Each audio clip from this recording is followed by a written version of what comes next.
And we are getting close to the closing ceremonies, but however, we need to do one more presentation.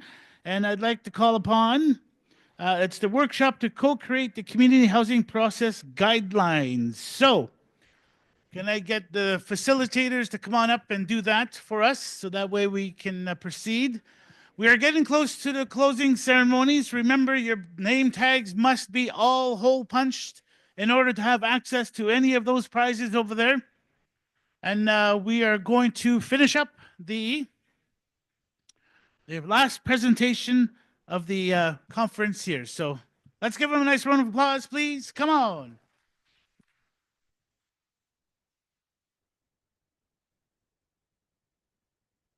Okay, go stand over there.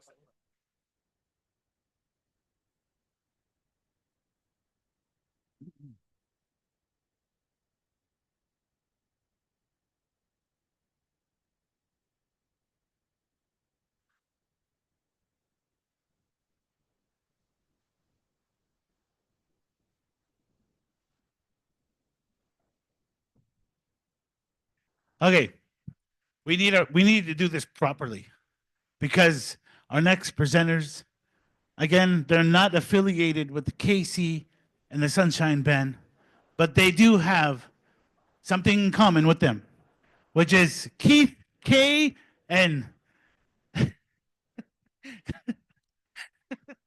no, I know. I was just laughing because Keith K and Clarence C from the Sunshine Band. All right, come on.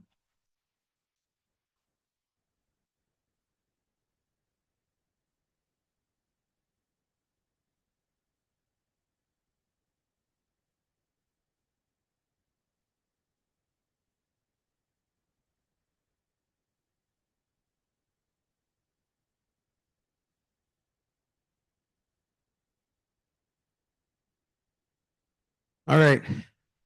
We came up here and we said, "Where's our song?" And then he started the song. We weren't sure where were we going. So it's good to be here. How about the last 3 days or 2.5 days? How has it been for everybody here? Good event. We, of course, we look forward to hosting future events. So please stay tuned. Give us feedback. It's valuable or invaluable in planning and getting topics.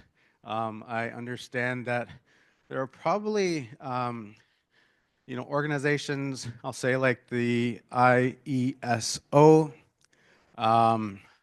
Infrastructure Canada might be a couple organizations that have had housing funding opportunities in particular that we need to invite for future events.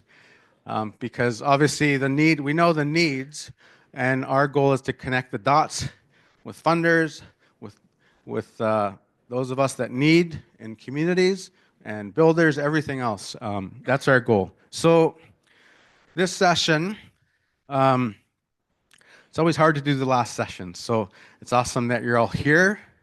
It's a test, and if you pass, no, it's not a test. We are going to do some follow-up. It was mentioned as the co-creation workshop. Some of it is it's just to dialogue together. I think we have handouts on the tables. We will go through a bit of the slide presentation, and some of this is for dialogue and feedback at your table, sharing some of your experiences, answering some of these questions, and we'll just get through it. So the topics are focused around the topics of the survey, which was home repair, looking at home repairs, both the process and the communication around that process. And then the other was waitlist, so also looking at waitlist and the process of waitlist and how we might experience it, and then also the communication surrounding that. We also, if you have the sheets, you will see that there is a spot marked success stories, and I suppose we'll explain that a bit. You got it. Okay, go ahead. All right, so survey recap, or just take a couple minutes. The survey audience, of course, for the national survey was home occupants, leadership, and housing management. Topics included housing repair or the home repair process, and looking at the process actually, and then communications around that, and waitlist selection and process and communication. Of course, we received over 1,450 survey responses, and all that information and data received. The makeup of survey participants, the largest part of that chart, that pie chart, was home occupants at 77%. Leadership, chief and council made up 8%, and then housing managers and administrators, workers made up the balance. Survey responses from all 13 provinces and territories across the country. The largest percentage being from Ontario and BC, and the rest spread across the country. Home repair process recap findings. On repair issues, most home occupants reported having home repair issues. Leadership and housing managers generally agreed with this. Channels for repair requests. The most common method for making home repair requests is contacting the housing manager.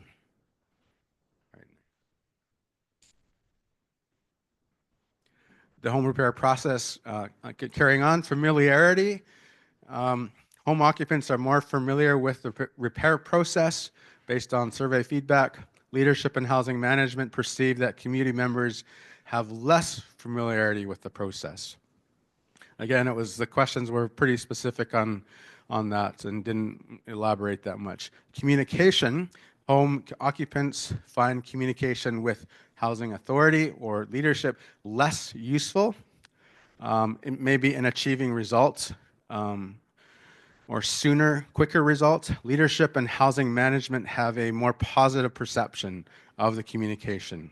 So they felt that people were hearing maybe, and maybe it was just, maybe the message was put out there, but it wasn't received as quickly or efficiently by the community members. Okay, so for the home repair process, the recap of the findings, the timeliness of the repairs, home occupants reported longer delays and more incomplete repairs, while the leadership and management believe major repairs take less time. And the interest in home repair training, all three audiences believe home occupants have a role in home repairs. Leadership and maintenance perceive community members as having a higher interest in receiving training for basic home repairs. Waitlist selection process. So the awareness and understanding, home occupants have less awareness of the housing application process, and leadership and housing maintenance believe community members are more aware of the application process. Understanding of the selection criteria, home occupants struggle more with understanding selection criteria, while leadership and housing management perceive that the community members have a better understanding of selection criteria. Always interesting to see the dynamic that they're opposite, but a lot of it, I think, has to do with the position of the views, for sure. Waitlist selection process recap findings. So update on waitlist status. Home occupants receive fewer updates on waitlist statuses.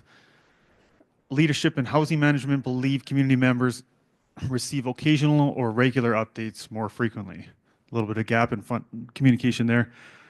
And preferred communication methods, home occupants prefer email and direct mail. Leadership and housing management favor community meetings and newsletters. And surprisingly, all groups showed less interest in social media. Okay, so today's session is an open discussion process is what we're trying to do. So we're going to do little workshops at your tables, and we're going to have the topics of home repair and a couple of questions on the process, on questions and success stories of the process of home repair, and then questions and success stories of the communication part of home repair. And I'll just keep a summary. And in addition, we're going to do the wait list selection. So it's same thing. We're going to have some questions and success stories, chance to share that for part of the process and for part of the communication of a wait list selection. So what the plan is here is to have the tables pretend like you're in the position that you're waiting to be selected from the wait list, or your management dealing with the wait list, and we're going to form our questions in that way, and where you can discuss as a table, maybe share some success stories, maybe share some stories that you learned from doing it the wrong way. After that, if we have time, we'll squeeze in some case studies. So we're actually going to give you a few examples of what you may deal with as deciding for a wait list or deciding for home repairs, and how you think would be a valuable tool to go about going through that process and then communicating it to your community leadership, to the occupants. And how we do this. So Sure. Okay. All right. So we have these sheets. The top titled "Home Repair and Process." So we have the couple questions on the paper. If you want, I'll read them.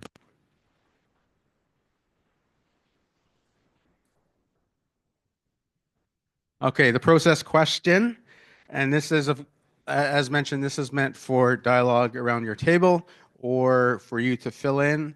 Process question: what do you think is the biggest challenge we face when it comes to repairing homes?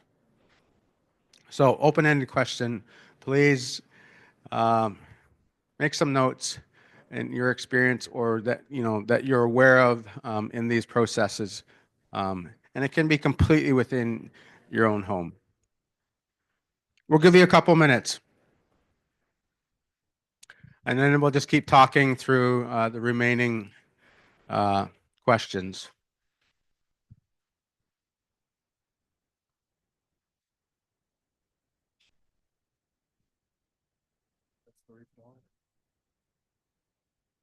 We can ask. Most of these people are retired, so it's kind of yeah. It's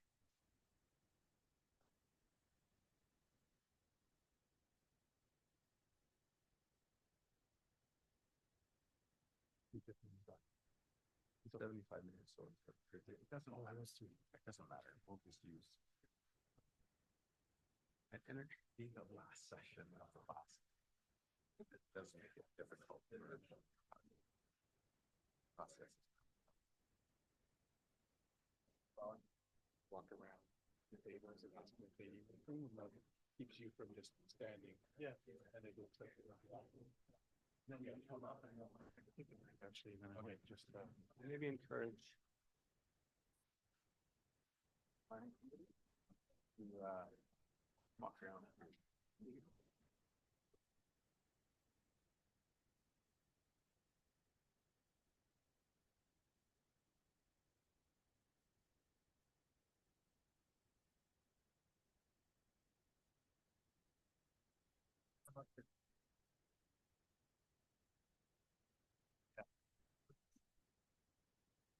the wait list is that's going to be the next one. So that's the housing wait list is when you're waiting. Well, don't touch on that one. It's the next one here. So this one is the repairing homes. So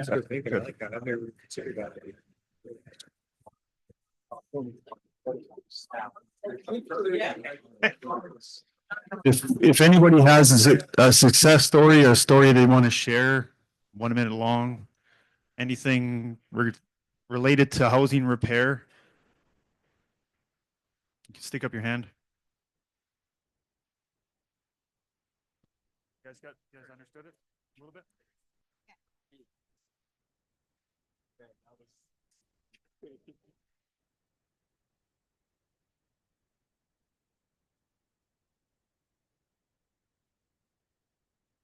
Nice, guys. Thanks. So on the bottom of the sheet, you'll notice that there's success stories, a slot for that. We encourage anybody to fill that out. Anything a situation that maybe you learned from that wasn't successful, or it was successful and you want to share. I think we're We didn't ask this question. Okay. So you notice the second question would be how can we make the housing repair process faster and more efficient?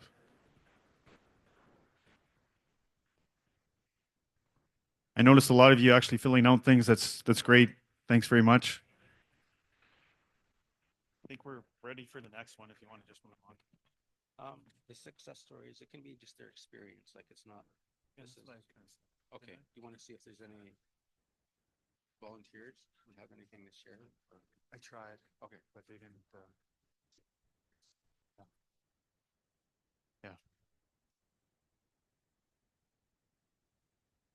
Again, if anybody has a story to share from housing repair experience, just.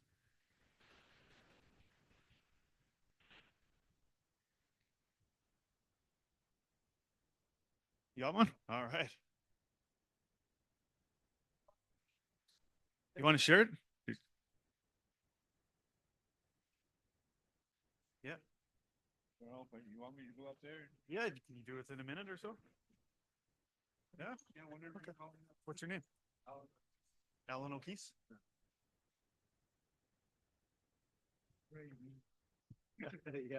That's a Bonica. Yeah, Alan O'Keefe. All right. You can stay there if you want. You want to do it from here? Okay.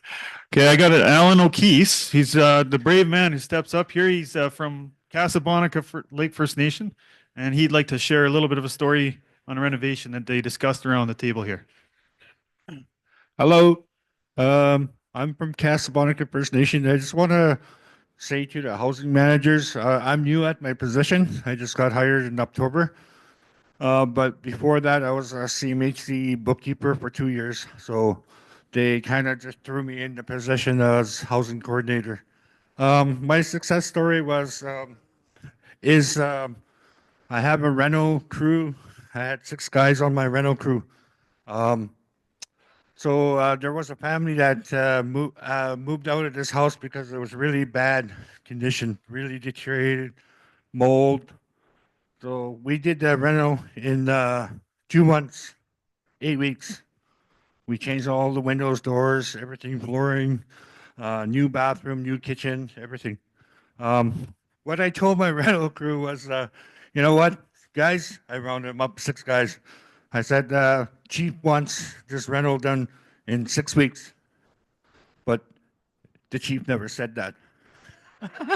It was my words to my crew just to get this done before Christmas. So the guys were working like 5 days a week, and they were working for 40 hours a week. And these guys actually did it with 2 extra weeks on top of that. So 8 weeks, we did a whole house rental.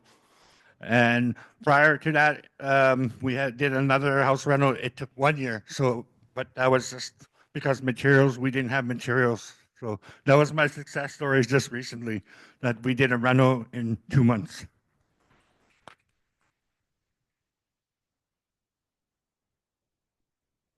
Right on. Thanks, Alan. So pretend you're chief. That's a good communication tool to get people going. No, I mean, success story, having a timeline, following the timeline, explaining the timeline to people, then expectations are met, less questions, less noise. That's certainly one communication tool, just transparency. Oh.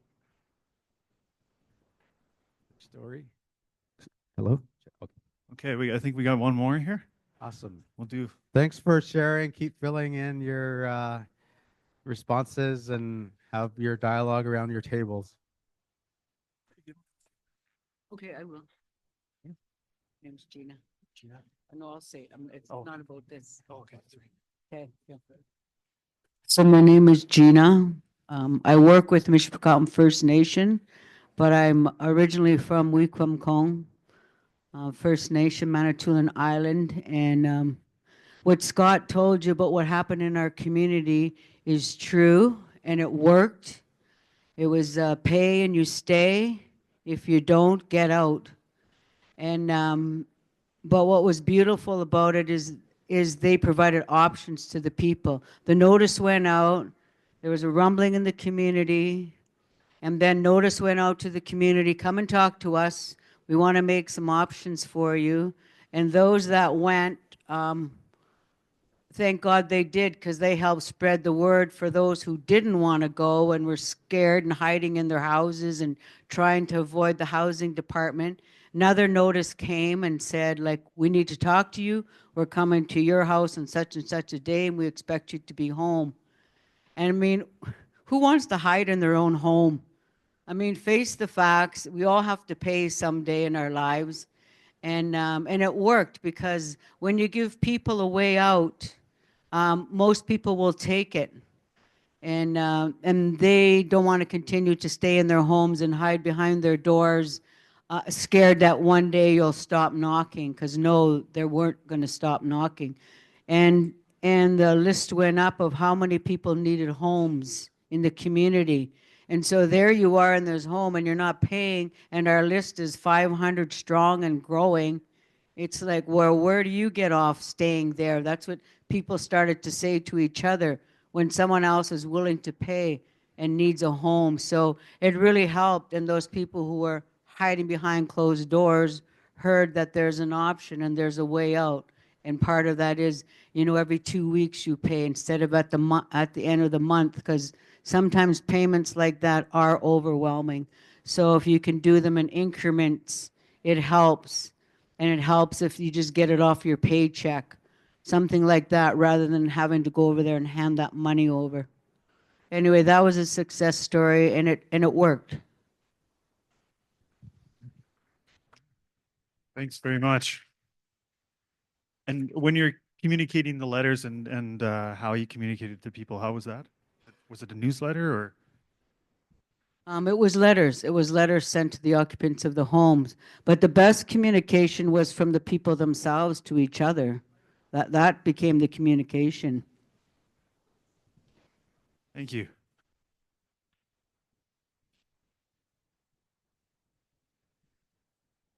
All So right. we have up here communications questions, and we certainly welcome your feedback. I think we have somebody else here. Okay, we're gonna have one more here then. Hi, my name is Leslie Green. I'm from Six Nations, and it's sort of a success story and kind of not. Okay, a mother. She was young. She died with pneumonia, and she was like 38 years old.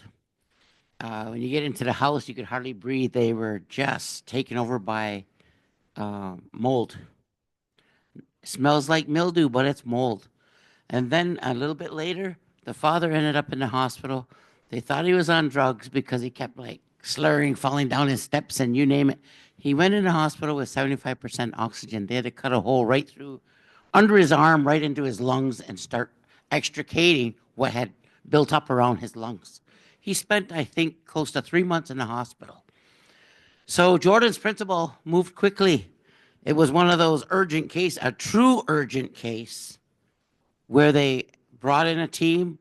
The hazmat came in and they rolled everything out of that house, and then they began to like make some repairs and abatement of that mold, remediation, whatever it took, and drying out that house. But don't leave anything in the house. Get those dumpsters or whatever, and get those pieces of fabric, furniture, you name it, get it out, because it's got mold in it. Then they had to clean. Then the furnace had to be repaired. So I'm really thankful for Jordan's principal at that time. I know there's delays in some of it, but that is one of the most empowering things I think that happened for myself, to see that happen, like to see it, that house is now livable today. It's saved it, and other things were identified at that time, but that mold needs to get out of those homes quickly. Thank you so much for sharing. It's amazing to hear all of the different parts to the stories. Some refer to communication, some refer to the process. So great to hear. Thank you for sharing. And please, like she mentioned, the lady that just shared, it's not always about success. We can learn from just sharing our experience and what happened in our situation. So please continue to dialogue and share. We'll keep going through. So some of the questions, this is still focusing on home repair. How can we make communication in home repair faster and more efficient? Of course, some of these stories talked about communication. Was it direct delivery somehow to community members, how we communicate the needs, or how do home occupants communicate the needs to leadership or the people that need to hear? I know social media is really popular these days, and I know also because things can get derailed quickly. Many communities and leadership often don't use or don't rely on social media as well for communicating. But I've been to many communities where I ask about getting a hold of so-and-so to get into somebody's house for renovations planning or something, and what do they generally go to when they're looking to reach people? It's often like Facebook Messenger or something like that. Everybody's on social media in some way or another, so we have different ways we communicate with people, and but we can also look at processes that work for us and maybe processes that can be documented or a little more official. Maybe it's a form. One person mentioned to me having a tenant liaison. So that is the person, it's not the housing manager, it's not a council member or leadership, it's somebody that maybe is a little independent, but is intended solely for communication and passing on, details of need or whatever the case might be. So there's different answers to some of these questions and topics. Is there anybody else who would like to share?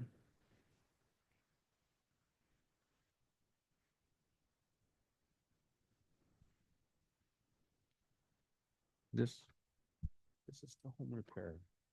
Okay. So this is still carrying on in the home repair process theme and topic. The stories we heard were good reflections of, involving communication, involving the process. And that's our goal here, is to just learn together and hear our stories. And our goal with the First Nations housing community is to our initial idea was to think about templates. Can we make templates for people that are available for anybody to use? But we realized we have such a variety of issues or experience in our communities, and how communication happens, how process happens in your community. It's hard to pinpoint one, but hearing feedback and getting your feedback in some of these written responses will help us make things available in the future through the housing community. Any other examples? Now, maybe we'll carry on to waitlist selection and process questions. So that's the second, well, one of the three sheets you got. Again, the first questions focus on process. What do you think is the biggest challenge we face in waitlist selection process? Second question to that, I'll just go ahead. How can we make the waitlist selection process faster and more efficient? So please we'll give you a couple minutes. If you haven't already, think about those questions and write down some comments or your experience. And if anybody has any stories to share, like I said, it doesn't have to be success stories. It can be just your experience in waitlist or housing, the way housing is, housing opportunities are provided to the community, our community members, and then we can learn together. Got one over there. And just while I walk to the first story here, the housing wait list, for anybody who doesn't know, is a list of names of community members, sometimes written, sometimes just in someone's head. And it's the process in which someone is selected for a new housing opportunity, whether that's a new build or an empty house. Hello, bonjour. My name is Stanley Paul. I'm from Northwest Angle 33 First Nation. And one of the main things when you talk about communication is everything it relates to this process of wait lists and what's happening in your communities. A lot has to do with the communication gap. And it's not so much the communication gap between band members, council, house managers, and so forth. Each knows what they're expected to do. Often the case, as it happens again in the community, in my community, is when you have wait lists. People tend to favoritize, and nepotism comes into the community with questions regarding who gets a house, who doesn't. And oftentimes, it's the leadership that has to address this issue with their members. And sometimes if you have a chief there that only picks out his band members or his voters to get a house, it supersedes the person that was waiting on a list 13 years ago. So why then that person comes say, how come that person just got into the community and he's got a house already? You know, and the housing shortage is too short, too long for us because there's only some certain amount of houses that are available. And the question falls again on the council and the chief. And then they in turn say, well, you got a housing manager that's supposed to be looking after that and whatnot. So I go do my job and then I get the flack for it from the members because they say you're supporting chief and council. You know, as a position that I am in, my values and beliefs come from my grandmother. Always told me never to look at another person or be better than the other person. Try to help each individual. It doesn't matter who it is in their community. You know, if I was a chief, I gotta hold that ethic of not favoritizing, no nepotism, and all this type of behavior that's being exhibited by chief and leadership. And it falls down on the community because the community members themselves then start arguing amongst themselves. And there's a lot of this thing that they call lateral violence. I don't know if anybody's heard of that. It's called lateral violence. And that stems from the past again. And it reflects on each individual's characteristics. That individual must have been trained that way, conditioned to think that way, but none of it is, they don't understand the 7 grandfather teachings.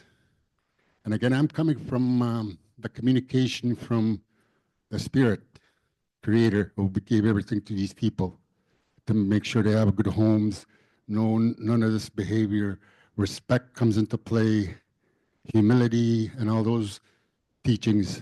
If they only understand those teachings and follow those teachings in whatever position they are in the community, what capability they have to help their people, then we wouldn't have this nepotism and favoritism going on, or ridiculing or degrading down an individual. You know, and there's a lot of social problems happening in the communities with all of this.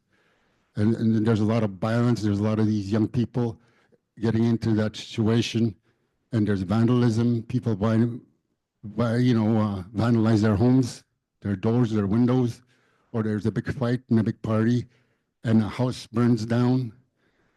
You know, I heard that from one of the people here that was from insurance. He does insurance for the communities in the northern areas of Manitoba. And there was recently 2 houses that got burnt down, brand new houses. And it was a contributing factor was there was drinking and partying in that home. And again, somebody died in that one particular issue. So, and in my community, there's been a few houses being burnt down too as well. Now, to try to fix those houses up or get the housing for other people is really hard. But I guess the main issue that I wanted to address is when you talk about waiting list, it'd be waiting list according to whoever was there, priority-wise, children. Children come first. The children are the main ones that live in those units, should be living in those units safely in a good home environment. And again, it starts from the leadership as well as the band members themselves. They got to be educated to maintain their units, their homes, but to be respectful for their homes. They don't go busting doors or don't have parties or whatnot. If they could understand the HRV process and whatever homes you have, then, you know, it can maintain them. And that's why the policy has to be enforced. Housing policy is what I'm trying to do.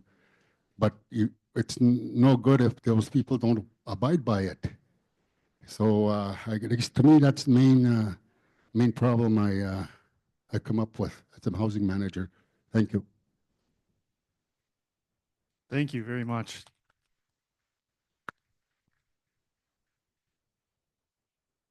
I think one thing for us to be mindful of when the wait list comes up, this could be a very sensitive, triggering subject for a lot of people. There is a lot of stories involved around that, and that story was definitely real. I felt it.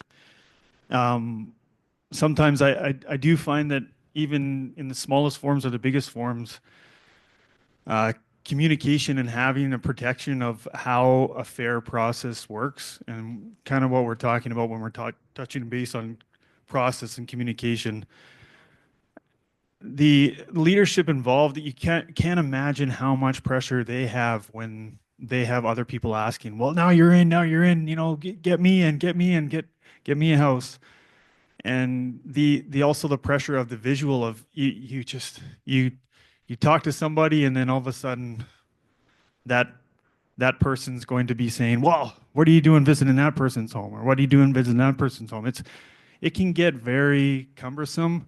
So if you have a process that's written, if you have something that's fair, that you've agreed on, whether, you know, if you're doing the smallest organization or a community, it's something to protect you. And I think that leadership would have that, to use that as protection, and it would also be very transparent for the community members. So that's something that I think that we feel when we share as a group, and you slowly talk about these situations. When you have a group that, you know, doesn't get along or doesn't quite agree, sometimes it's just talking amongst themselves and getting the stories together.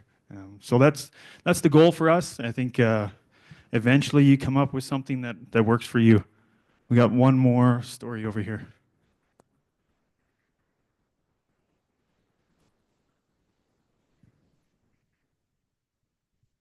Hello, my name's Larry Swan from Vancouver Island, British Columbia. The way we do it is I'm a counselor for my nation. That's why I'm here. We have 2 counselors on our thing there to help our list. We have a health nurse, doctor, 2 counselors, housing manager, and a welfare worker that are on who make decisions. And we all have different last names. So it's not our chiefs and it's not our council that make these decisions for us. You know, we were like that too, but we're not anymore. You know, it's not saying I'm better. It's just that's the way we do our things at home, because it does get touchy. You know, we still get flack, but we do it that way. And our younger ones are getting the homes because we need to start somewhere. I got off the waiting list 25 years ago. I built my own home. You know, and that's tough when you have to wait and get frustrated, but it's working for us now. And I'm on an isolated island where we don't get materials like you do here in Thunder Bay. You go 40 minutes by boat to where I live, and you have to barge in your home materials. You know, and that's the hard part sometimes, doing renovations, because we're 3 hours from a big city. You know, and and you have to bring it from the big city to the small town, put it on a barge, and bring it to our reserve. That's how remote I am. You know, but that's not an excuse. We work for our people. And I just want to share, it was awesome to see the kids here learning and understanding what you guys do. They're going to replace you one day.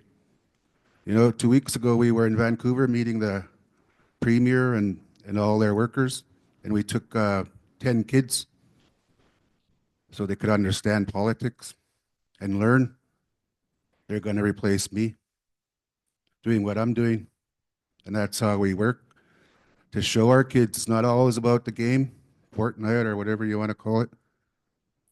It's about teaching them I know it's tough sometimes, but we have to do our part too. Shut the TV off. Put your phone down. We need to communicate more like this and not on our phones, is what I say. Because it's tough. We don't get the reactions you were getting here today by using your phone. It's very important that when we talk business, you put things down and speak, because you're speaking for your people, not your last name, your people. But thank you for the opportunity, and thank you for having me in your territory. Bye. Chew.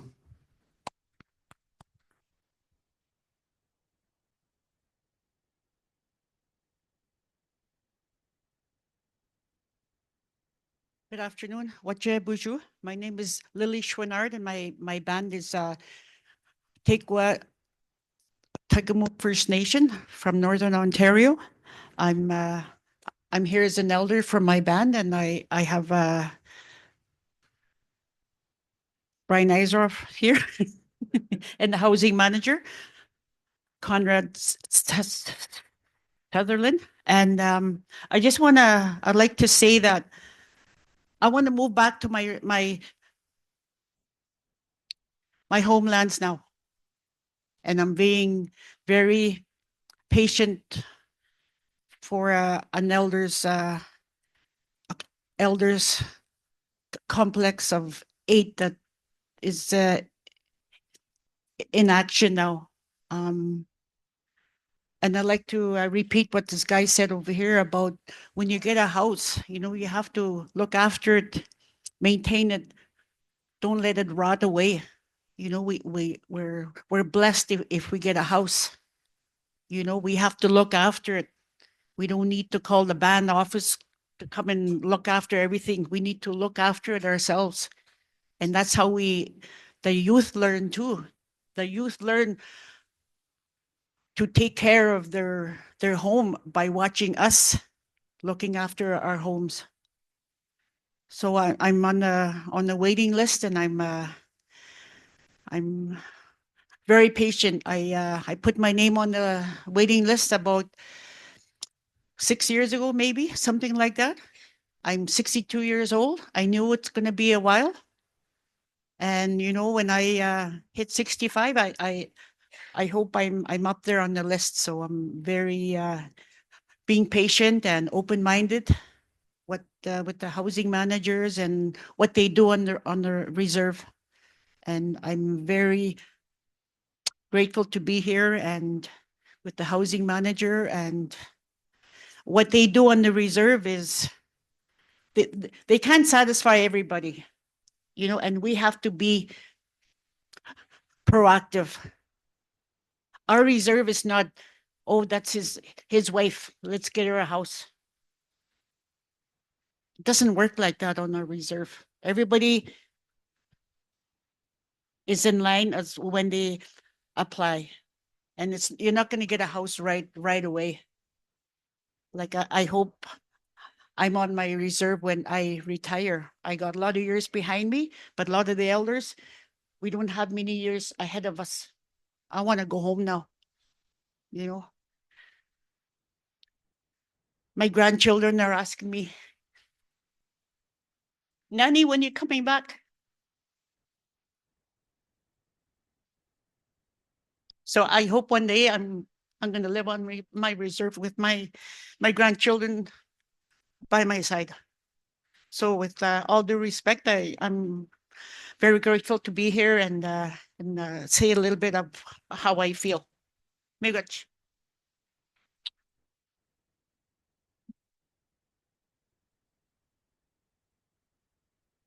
Thank you for sharing. Keith, there was somebody up here that would like to share. Again, it's so good to hear all the different concerns along these themes. Of course, we realize there are so many other things to consider for our leadership and our community members and these topics. Go ahead. Hello. Hi, my name is Chastity Toulouse. I'm from band member Segmuk Anishinaabeg. I work for Serpent River First Nation. So I'm the director for infrastructure and housing, and it's a new role for me. I started in May, but I have a background as a infrastructure specialist. So the waiting list. Currently in our First Nation community, we have a waiting list. You apply, you go on the list. But we're coming into an issue where people that are offered a home, they'll decline.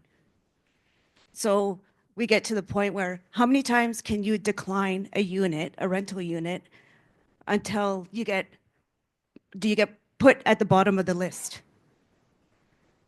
Right? I also wanted to bring up there's a neighboring community that with their rental property, they don't have a waiting list.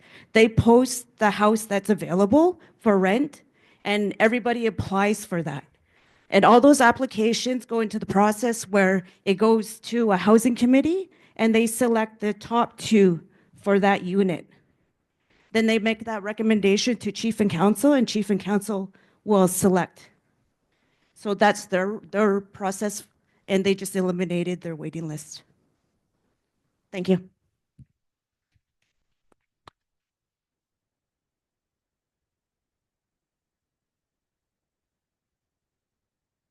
Thanks again for sharing. We had these couple of questions around communications and the wait list.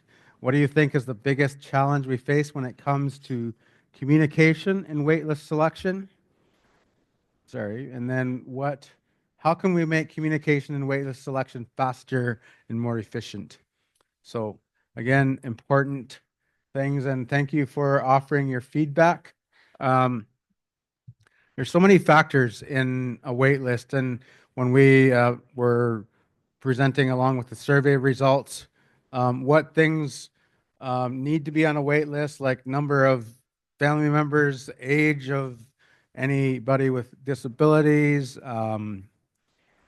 if you're related to council, is that a fair? I'm being facetious. And housing is not always available housing is not always appropriate. Is it fair to put a single person into a 3-bedroom home? So there's many factors that come into play, and Chastity mentioned about turning down opportunities. Maybe it's a 1-bedroom house or a 2-bedroom house. So it's not everything fits every situation. So it's important, I think, to have some kind of planning in place and how we go through these kinds of topics or situations in our communities. I don't know if there's anybody else. We did have a couple case studies just to help also generate some dialogue and discussion.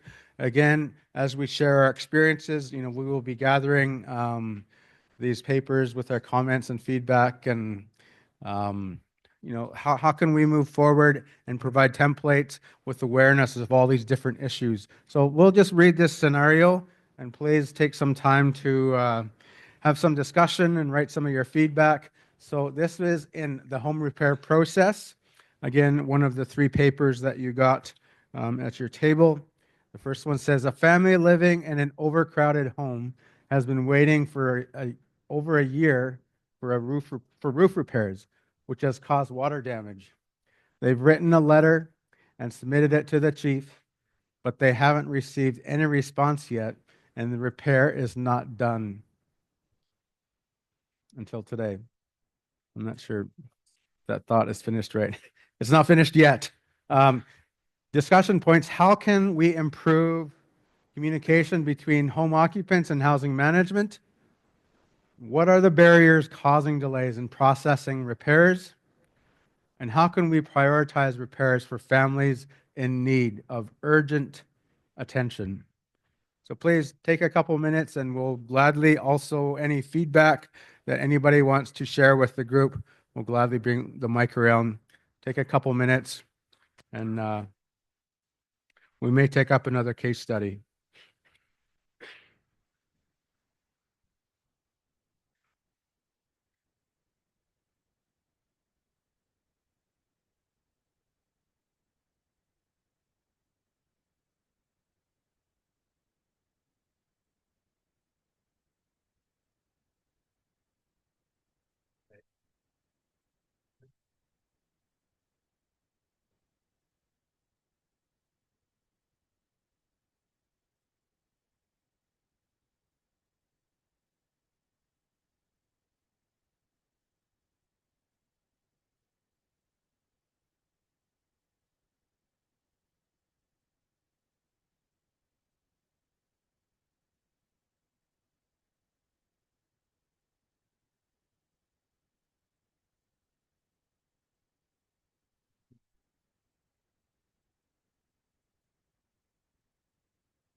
Yeah. Okay, go ahead. If you want to skip to it or. Yeah. Okay, so while you're discussing this, we'll go to the next case study too, just for more discussion. So this one, just to understand a little bit of the pressures of decision making, we have one for a wait list, a case study for wait list. We have three families. One is a single mother with children. Another one is a family of 9 in a home intended for 4 people. And a third one is an elderly couple with mobility issues who is currently in a house that doesn't meet their accessibility needs. How do we determine the priority for selecting families from the wait list here? And if one family is selected, how do we communicate with the other families that they weren't selected? So just for discussion points, something to think about. The pressure is real with trying to decide between these families.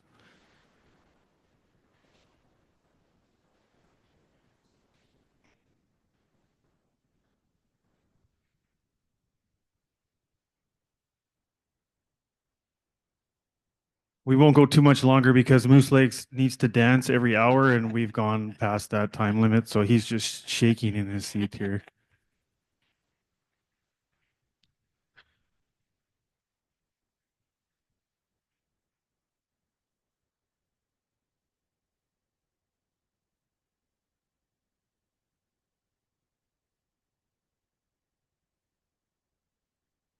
Any other feedback? Any other stories? Again, doesn't have to be success stories, but maybe relaying your experience you had with waitlist or in the home repair process. It's been so great to hear from the people we did and the challenges and successes.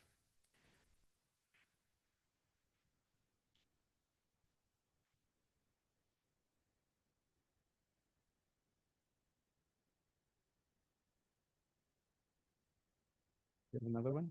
Okay. Hello, good afternoon. My name is Ethan Turner, and I'm from Moose Creek First Nation up in Moose Factory in Northern Ontario, and I'm the director of housing up there. And this case study for the family living in the overcrowded got me a little bit more fired up than I was kind of proud of, because I see this on a regular basis, and I know that I'm not the only First Nation kind of going through this whole process, but I'm looking at this scenario as like we're just, this is a symptom of a broken system that's been around for, in the early 60s, 70s, and 80s that we've had to adopt and try to mitigate. And obviously with the going into the 22nd year of the housing conference, is that we still haven't really found a solution. So trying to peel back the layers in this case study is that the first thing is, in the overcrowded situation, obviously that means the symptom of a lack of housing and a lack of quality housing, and allowing a family of that many people to accommodate in that unit is completely unacceptable on every level. Next, waiting over a year for a pretty major and significant work order and repair. And a lot of times I found myself in this situation where, like, I'm the one climbing on top of the roof. I'm the one crawling through in through the crawl space. And because like we have such a lack of resources and lack of capacity, the national wide shortage of tradespeople in Canada, right? And we feel it much more in remote communities. The next is the no response from the chief and council, because I see it on every level, is that we spend so much time putting out fires on a day-to-day basis, is that we're not doing this on purpose, right? We're not actively saying, haha, we're not going to, fix your house because it's not a problem. We don't think it's a problem. Of course we do, right? So what is the root cause? Trying to find the root cause of why we're in this position, 40, 50 years in the making, like, and I think that's accountability on every level, including, my own department, but also our relationship with the government of Canada. And with the government of Canada, generating trillions of dollars of revenue, and we get such a small piece to, maintain our houses and in our infrastructure and our administration.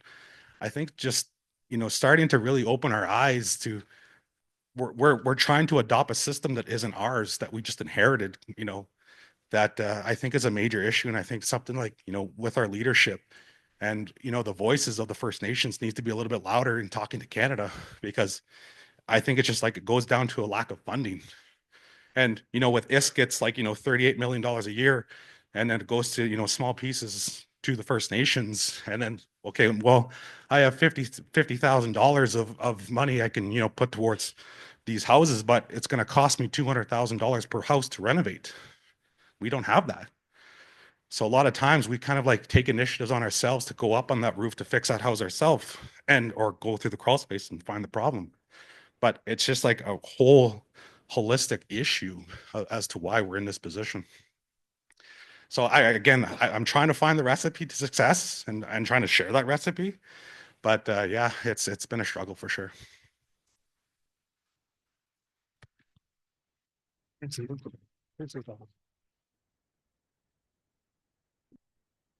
Thank you to our brother for sharing. I could really sense passion in his sharing, and it's true. Like we don't intend worse situation for our community members, and we're here to learn together. I feel emotional talking about this because we do want better for our people, and that's our goal here. But I appreciate the passion and everybody sharing, because sometimes it feels like we kind of throw our hands up, but how can we help ourselves, or how can we even out of our personal passion and ambition, do what we can and do our part to serve our community members. I appreciate your sharing, and we need to hear stories like that. It's not like we fixed everything, but we still have that ambition and passion in our hearts to improve conditions for this person or that family over there. And we can hold our leaders, our managers to task as well, in bringing about better opportunities, better processes, to serve all of these things. So thank you so much for sharing.